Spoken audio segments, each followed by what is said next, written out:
Hello, everyone, and hello, humans of the world.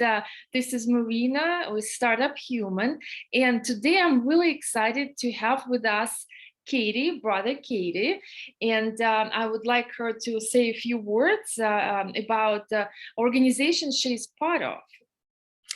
Thank you, Marina.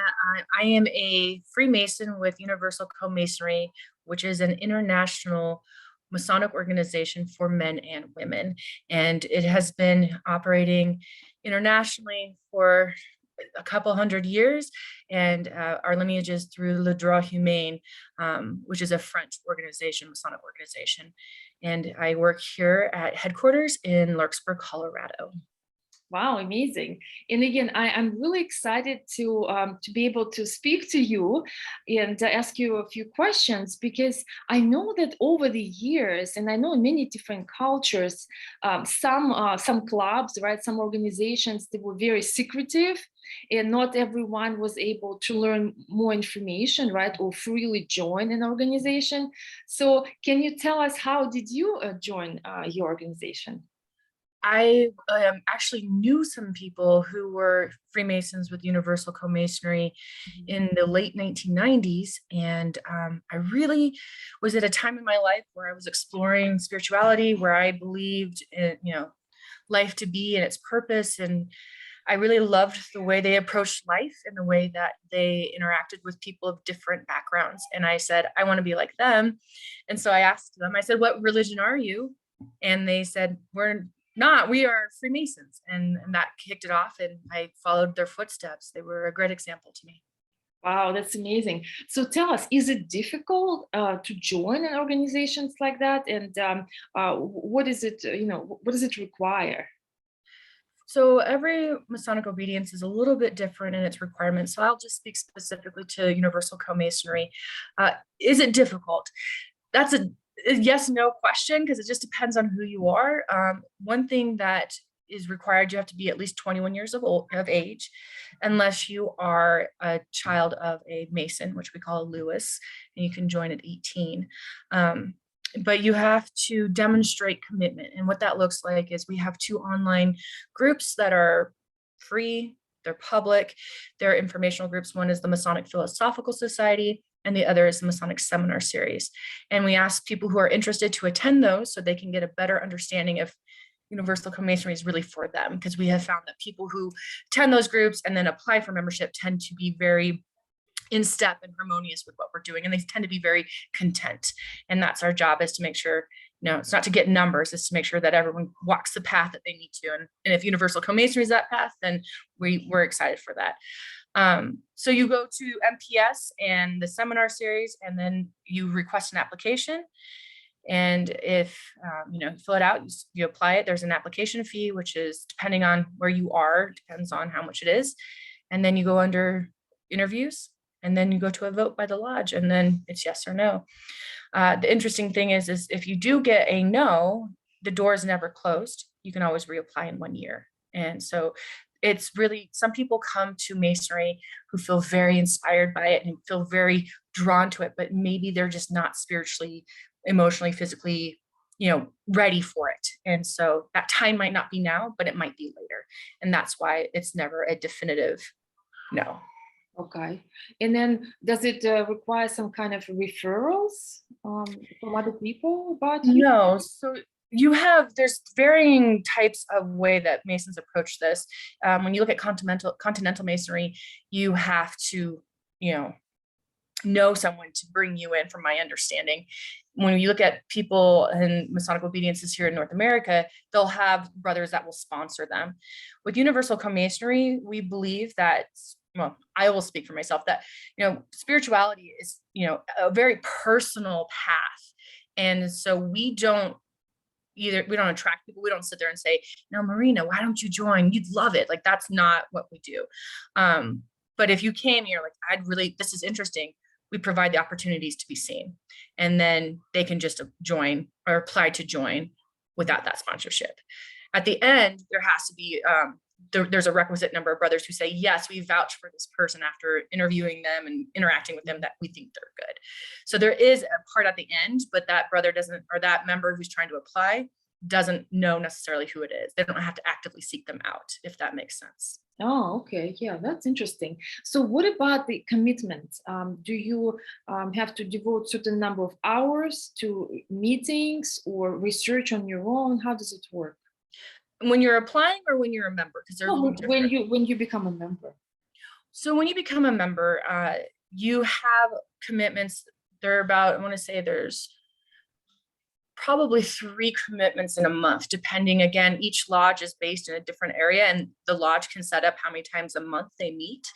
So it kind of varies. But the general is you have one in-person meeting and you have one online meeting. And then you have a study session that is private, meaning that it's for members only. So if you have the first degree, Marina, I would study with you just the first degree, and that would just be you and me, or maybe some other members that are also first degree. So you have a minimum of 3 times a month commitment. You can add on to that. We're an international organization. We have lots of things going on. So if you want something to do every week, like, we got stuff to do, but the minimum is 3 times a month. Okay. Okay. So yeah, no, it's fascinating also because um, I would almost think that it's almost like a social club, right? But with more depth, obviously, and then, mainly it's a community of people, right? That you feel like you belong to. So it's almost like a family in some way, right? It is a family. The thing that I would say is a little bit different. It's a spiritual community, Universal Co-Masonry. We're a very spiritual, philosophic, intellectual group. And it has a very strong family component. And when I say family, fraternal. So as we're men and women, we're both addressed with the same title, which is brother. And that, we're all of the same brotherhood under the Father, the fatherhood of God, or the great architect, as we say. So it's very family, but it's not a social club. Like, our time together isn't just to hang out, but there are times where we just hang out because we enjoy each other. Like, the other night, brothers go to MPS together and they sit down and have this in-person meeting, and then afterwards they go to dinner. Well, that's the time when it becomes social, but the main focus is spiritual. And what exactly would it mean to a specific person? Spiritual meaning that I do have my own issues, right? And then you would help me go through difficulties in my life, or it's more about just help me to do my own studies on my own. Both, but more the first. You're right. We all have our own things that come up and things that we have to deal with. And it's a lot easier to deal with it when you're in a community of people that are not necessarily going through the same thing, but similar things, or has a similar understanding. So when I say spiritual, there's not one preferred religion or belief system that is required. I've sat in lodge with a dozen different types of religions and faith traditions, and it creates a very diverse and rich environment for different perspectives. As you may know, it's like when you're talking about your problems, you don't want to just hear your own thoughts coming back at you. So if there are 12 Masons in a room talking about one problem, you're probably going to get 25 different perspectives, and from that you can pull out what you need to help you through the issue that you're going through, or the trouble that you're facing at the moment. Interesting. So what about as a community?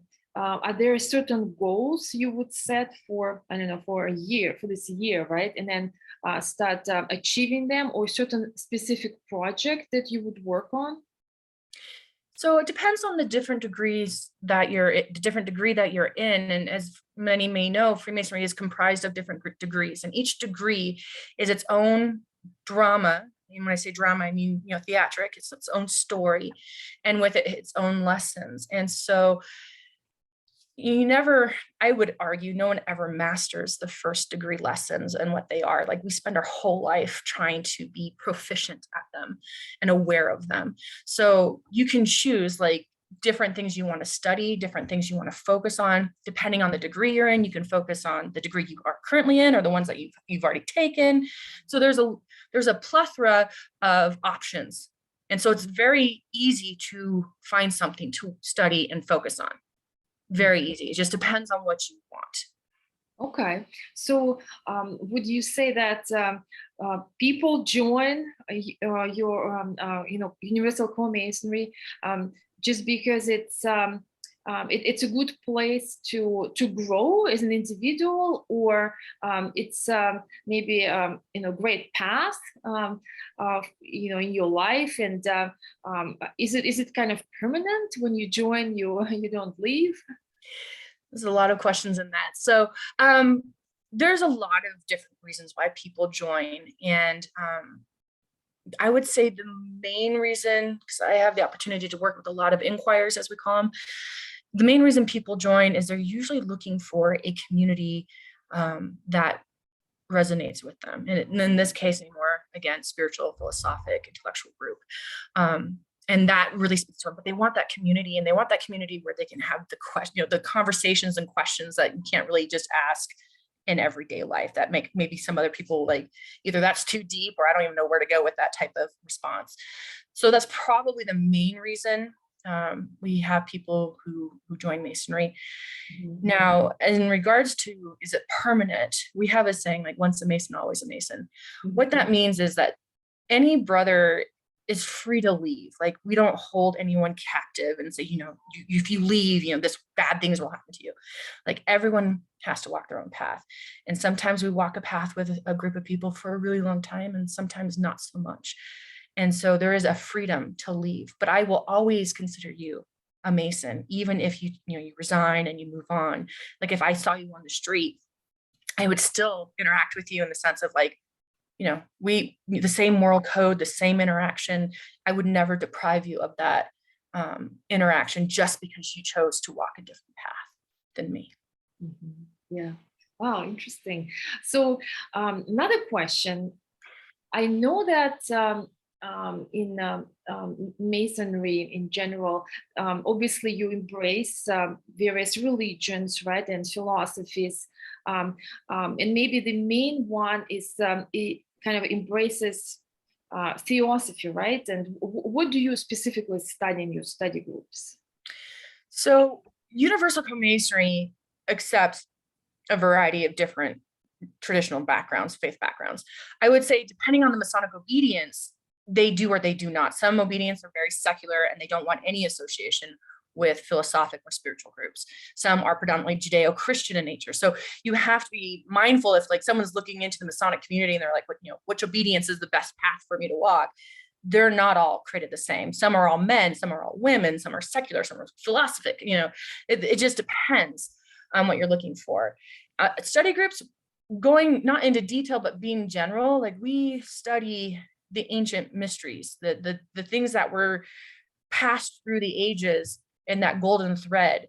So looking at the ancient wisdom, we study pretty much anything you want to study, we'll study, but we look at the what philosophy, kind of like the perennial philosophy, like what ties everything together. And we can talk about the details of it, and that detail might be different from looking at the Pythagorean school versus another ancient mystery school. It may be different in detail, but what is that perennial philosophy that's tying everything together? And so in Masonry, we study a wide gamut, but we tend to steep ourselves in that origin of we assert that Freemasonry comes from the ancient mystery school tradition, and that's where we start, and then we can move forward through time. Wow, it's almost like fairy tale, like The Alchemist, Paulo Coelho, Great book. experiment, in your labs. Fascinating. And I know that science nowadays has answers to a lot of questions, but however, there is still a lot spiritual to discover. So I know that you mentioned in your events that there are different ways for self-improvement.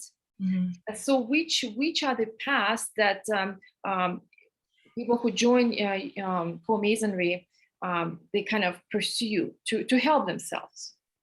Well, it's a kind of a different way to answer this question. So hopefully you can follow where I go to answer your comment there. Freemasonry is, I look at it as a massive road in one direction, right? And there's a lot of on-ramps that go onto the road, and there's a lot of off-ramps. And people join the road at different times of the path. but there are different lanes in which on that path. And so you could have, like, as you mentioned, you can be a theosophist, you can be a Christian, you can be a Jew, you could be, pagan, or whatever that traditional belief it is, something that you even created of your own mindset, and walk that path with everyone, but do it in your own way. So there's a lot of different ways for self-transformation. What Freemasonry does, instead of saying, oh, I think this one lane is the correct way to do it, it says all of the lanes may be the correct way to do it, depending on your personality and what you need in this life. Here, we're going to provide ritual and drama to help you live out your spiritual tradition. So you and I may be of different beliefs, but we can sit and lodge together, see the same ritual, and talk about our impacts that are going to be very different in our self-transformation.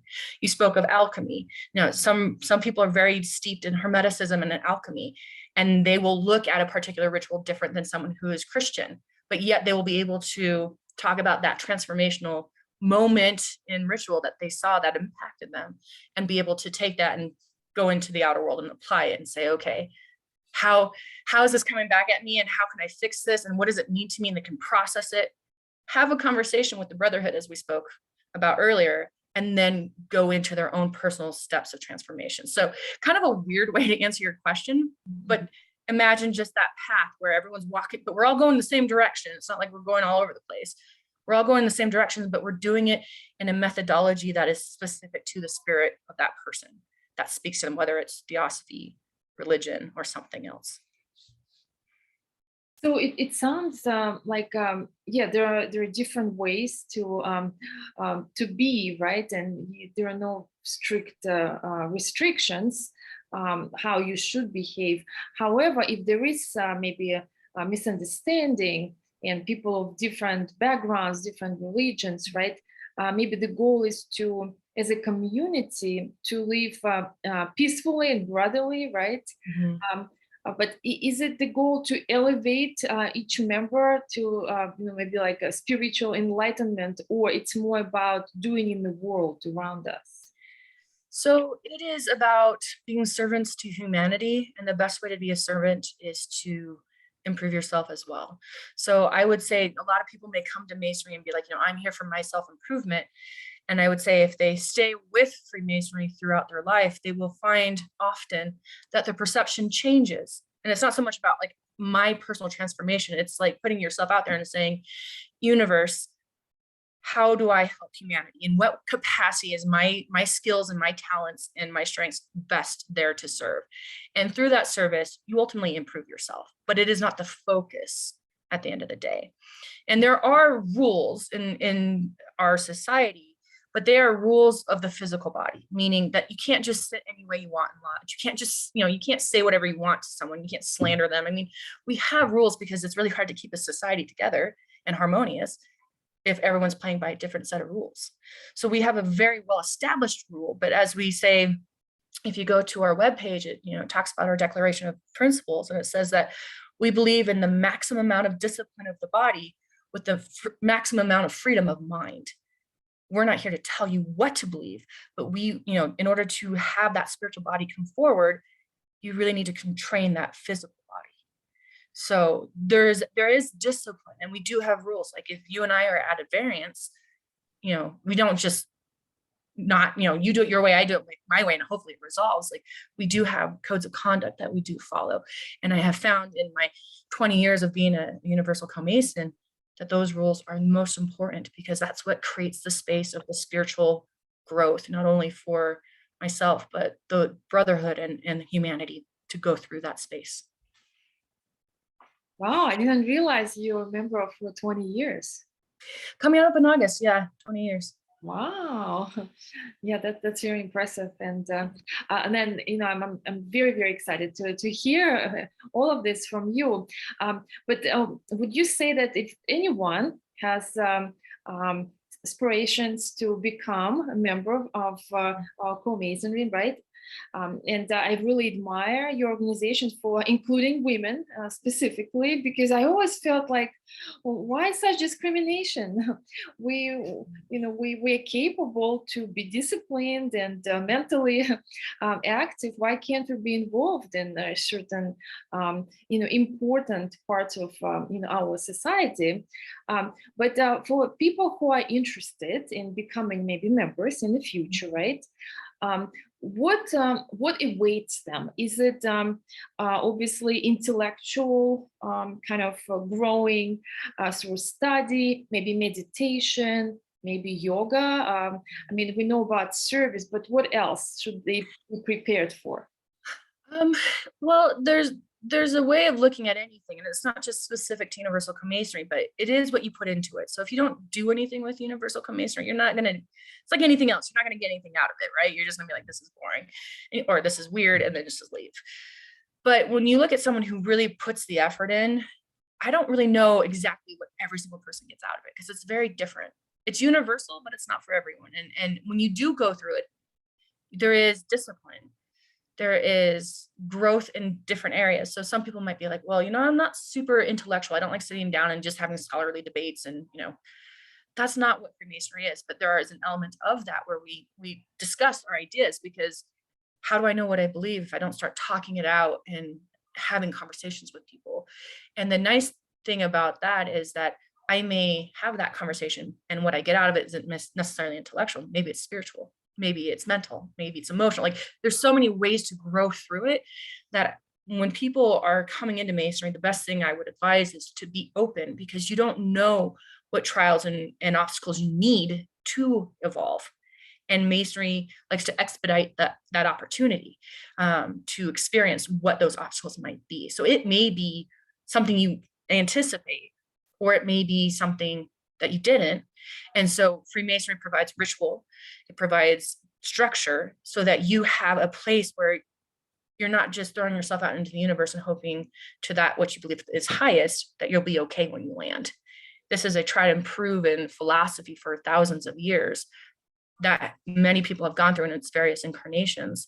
So you're landing with people that are trustworthy because they've been vetted to be trustworthy. We just don't let anyone in, because if I asked you, Marina, what's your social security number? I hope you wouldn't give it to me, because I haven't been vetted with that information, and why would I need it?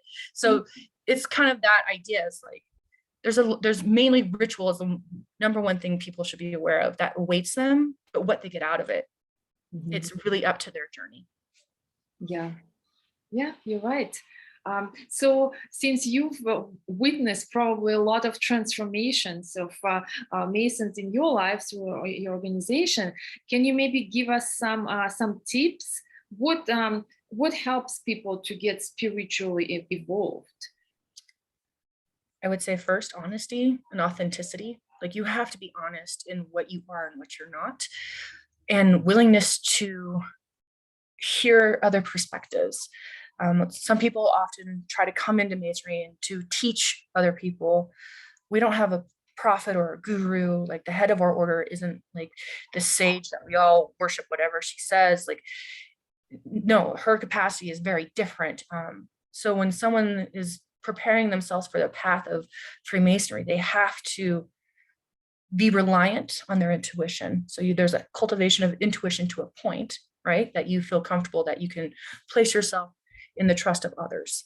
So honesty and authenticity and willingness to listen to other perspectives and maybe implement what you hear from that perspective. Okay, yeah, great. So what other questions should people ask themselves before deciding whether they should do more research and maybe join Co-Masonry? What other question? I don't think I've ever been asked that, which is, it's nice. It's nice to get a new question. Well, because, I think everyone decides to, for themselves, does it really apply to me? Will it work for me? Will I get anything out of it? And there is sometimes fear, right, in the back of your mind that you will join and kind of, it won't be for you. Yeah. So people who have, again, you feel like you're called to it, but you're like, man, I don't know anything about it. Like, I don't want to just give myself to, something completely strange. And that would be very unwise, right? So that's why Universal Co-Masonry created the Masonic Seminar Series, which is different than our philosophic group. And it's a lecture style anthology. So it's 11 topics throughout the year, once a month. And it talks about the different aspects of Freemasonry in general and Universal Co-Masonry in particular. And we have found that people who go through the seminar and make application, they can make application at any time. They don't have to go to all 11 topics if they don't want to. They tend to feel more grounded on the information because they just ask people, like, there's one group that's international. We work with a lot of African inquirers, and they ask, do you do human sacrifices? Which to you and I might be like, why would you ask that? But it is, in a different context, a very good question to ask. And it's like, no, we don't do human sacrifices, animal sacrifices. We don't do any of that. And they need someone to tell them that and not just read it, because there's a lot of stuff out there that's written that may not be true. So I would say attend the seminar if you have questions. And when you look at that personal readiness, like when you're like, I still attended and there's, you don't know everything, that's where that trust comes in. Are you able to trust that this is the right step? And if you can answer yes, then I would say take the application. And if you say no, then you have some more work to figure out where that next step needs to be. And if it falls on the path of Freemasonry, then you can do it, but more investigation is needed. Yeah. Okay. Yeah, that's really good tip. So last question, any last thoughts, recommendations for spiritual seekers out there in the world? I would just say, you're not alone. There are people out there looking just like you are. You are not an island unto yourself, and that just constantly be on top of your personal evolution and transformation. Don't let it slip. And I personally believe that the great architect will guide you to wherever that may be. And just remember that even if you choose a different community, we're all connected. We're all trying to strive for the same thing. We may be doing it in different ways, which is necessary. But I think that's the beauty of spiritual evolution, is diversity, is bringing that difference into the main tapestry of life and creating that beautiful picture that at the end of all this, whenever that may be, you'll look back and see not only did your beautiful thread go through the tapestry, but the tapestry itself was beautiful in its making as well. Well said. Thank you so much, Brother Katie. And I'm very proud of you as a woman Mason. I think you're the only one in my life that I met so far. And My honor. I'm really happy that we connected. So I hope everyone else on the video, and I will post links to your organization for those who are interested, so that you may get some more inquiries. Well, thank you very much, Marina, for having me. I appreciate it. Thank you.